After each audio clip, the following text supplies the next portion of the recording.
सुखदेव जी कहते हैं कि राजन, महाराज मनु और शत्रुपा का ब्रह्मा जी ने 18 वर्ष की उम्र में पाणी ग्रहण संस्कार कराया। महाराज मनु के 3 बेटियां और 2 बेटे हुए, आकुति, देवहूति, प्रसूति, प्रियव्रत और उत्तानपाद। इस सृष्टि के 3 बहन और 2 भाई सर्वप्रथम उत्पन्न हुए महाराज मनु के द्वारा। और इधर ब्रह्मा जी की छाया के द्वारा कर्दम ऋषि का जन्म हुआ। कर्दम ऋषि एक ऐसे ऋषि थे जिन्होंने 10,000 वर्ष तक अखंड तप किया और सरोवर के किनारे एक दिन स्नान करते हुए एक मत्स्य युगल को प्रेम करते हुए देख करके कर्दम ऋषि के मन में ये भाव उत्पन्न हुआ, काश मेरे पास भी कोई अच्छी सुंदर सी पत्नी होती तो मैं भी बड़े प्रेम से भजन करता, रोज रोज भोजन बनाना पड़ता, रोज रोज गृह कार्य करने पड़ते, यदि काश पत्नी होती। और एक बार बड़ा दिव्य घटना घटी चित्रकूट की धरती पर। जितने साधु संत महात्मा थे, एक दिन एक साधु राम जी के यहाँ पर स्फटिक शिला पे आया। चित्रकूट जो गए उन्होंने स्फटिक शिला देखी होगी, हमारी दादी गई थी साथ में, देखे थे ना स्फटिक शिला।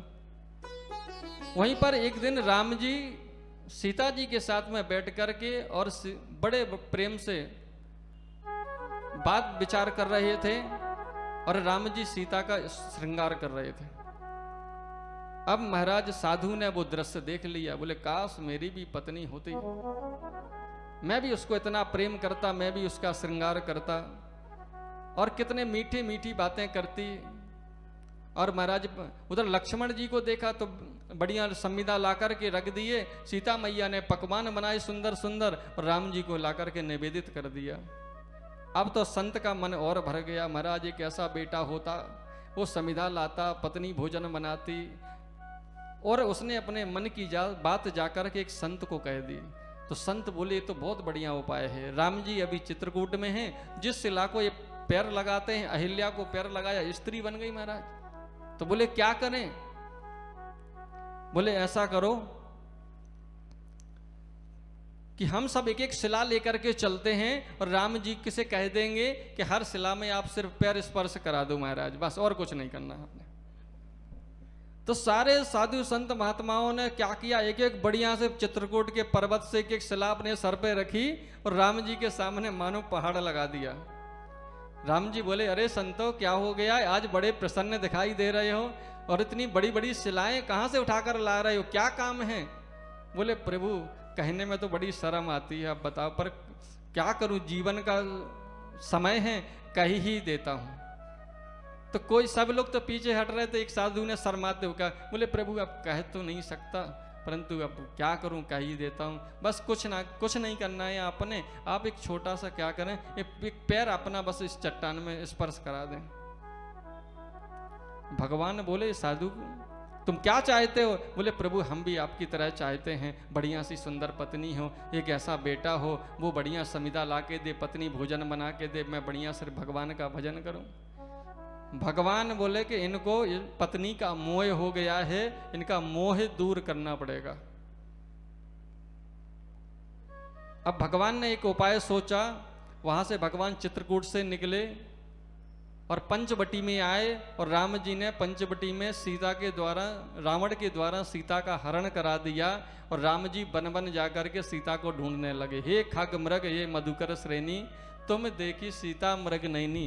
राम जी रो रहे थे जंगल में, एक साधु को आवाज सुनाई दी, अरे महाराज कोई बंदा बड़े करुण स्वर में रो रहा है, लगता बड़ी विपत्ति में है, चलो देखते हैं।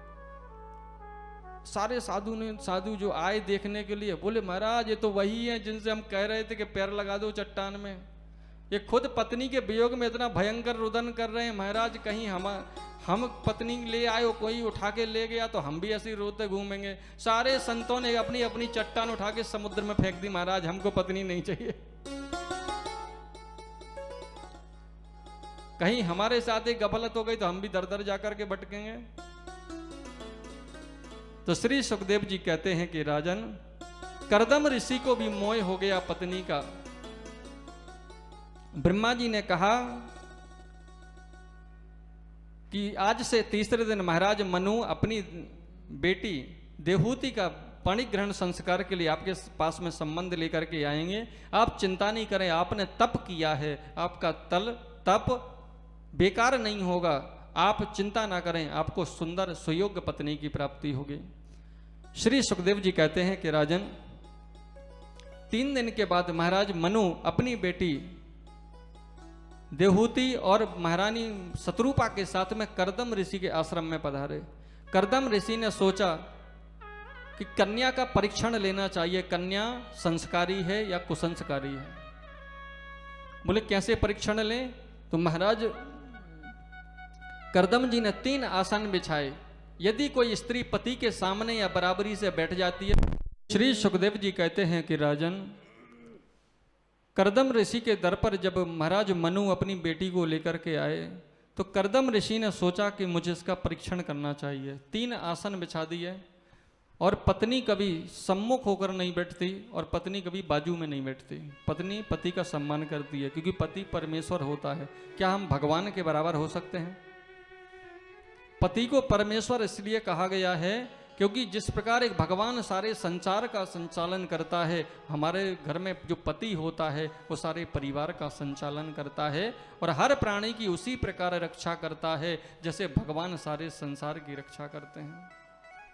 इसलिए पति को परमेश्वर कहा गया है। वो पत्नी की हमेशा रक्षा करता है, पत्नी के भले की बात सोचता है और पत्नी का कल्याण चाहता है। इसलिए उसको पत्नी का पति परमेश्वर कहा गया है। महाराज मनु पधारे और महाराज मनु और शत्रुपा दोनों आसन पर बैठ गए और देहूति मैया ने क्या किया, ना तो आसन पर बैठी और ना आसन को खाली छोड़ा, सिर्फ आसन पर हाथ रख लिया। महाराज करदम समझ गए ये कन्या संस्कारी है, ये मेरे जीवन के लिए श्रेष्ठ है। आजकल क्या है, कन्या संस्कारी हो या ना हो उससे कोई फर्क नहीं पड़ता, दहेज मिलना चाहिए। क्या होना चाहिए? कार कौन सी मिलेगी, कितने रिश्तेदारों को सोना गिफ्ट में मिलेगा, और अनेक जो गिफ्ट हैं आजकल मांगे जाते हैं। कन्या से किसी को मतलब नहीं, लड़की के बारे में नहीं पूछेंगे। शादी के बाद मालूम पड़ता है लड़की को तो रोटी बनानी भी नहीं आती है। ज्यादा तुम 3-13 करोगे तो आजकल फिर सब कुछ है, व्हाट्सएप पे वीडियो कॉल कर देते हैं। माँ भी कहती है आजा। तो संसार में महाराज करदम ने माता देहूति का जब संस्कार चेक किया तो समझ में आया कि ये लड़की संस्कारी है। और महाराज मनु और शत्रुपा ने करदम जी के साथ में देहूति का पाणी ग्रहण संस्कार किया और ब्रह्मा जी ने जो वरदान दिया था उस वरदान के अनुसार करदम ऋषि को कहा था कि तुम्हारे घर में मैं स्वयं जन्म लूंगा। करदम जी ने भजन किया, भजन करके जब ब्रह्मा जी भगवान पधारे विष्णु स्वयं, तो करदम जी ने से बोले कुछ मांग लो।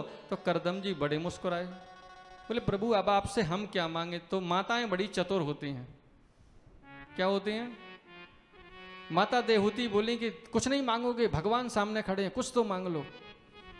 करदम जी बोले देवी क्या चाहिए, साधु संत महंत जंगल में रहने वाला, कोई हवेली थोड़ी ना मांगनी है, कोई कार गाड़ी थोड़ी ना मांगनी है, क्या मांगना है, बस प्रभु आपका भजन मिलता रहे। तब भी देहूति मैया ने हाथ मारा, कुछ तो मांग लो। तो करदम जी बड़े उससे बोले, पत्नी के दबाव में अगर बोले प्रभु ये चाहती है कि आपके जैसा एक पुत्र हो। बस एक मां की सबसे बड़ी कामना क्या होती है? कम से कम उसकी गोद में एक पुत्र हो। तो करदम जी बड़े उससे बोले प्रभु हम तो कुछ नहीं चाहते, परंतु ये कह रही है कि आपके जैसा। तो भगवान बोले मैं आप अपने जैसा कहां ढूंढ के लाऊंगा। तो देहूति मैया तुरंत बोली, हाथ मारी, बोल दो तुम ही नहीं आ जाते।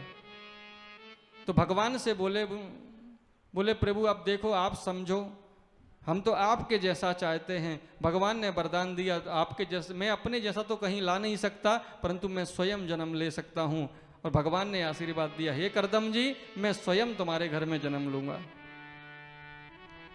करदम जी का पाणी ग्रहण संस्कार हो गया और करदम जी के घर में एक एक करके 9 कन्याएं हो गईं। अब करदम जी को लगा महाराज जो भगवान ने वरदान दिया था वो तो मिथ्या था, ये तो महाराज देवियां नंबर लगाए हैं, 9 देवियां हो गई, इन्हीं की पूजा करो।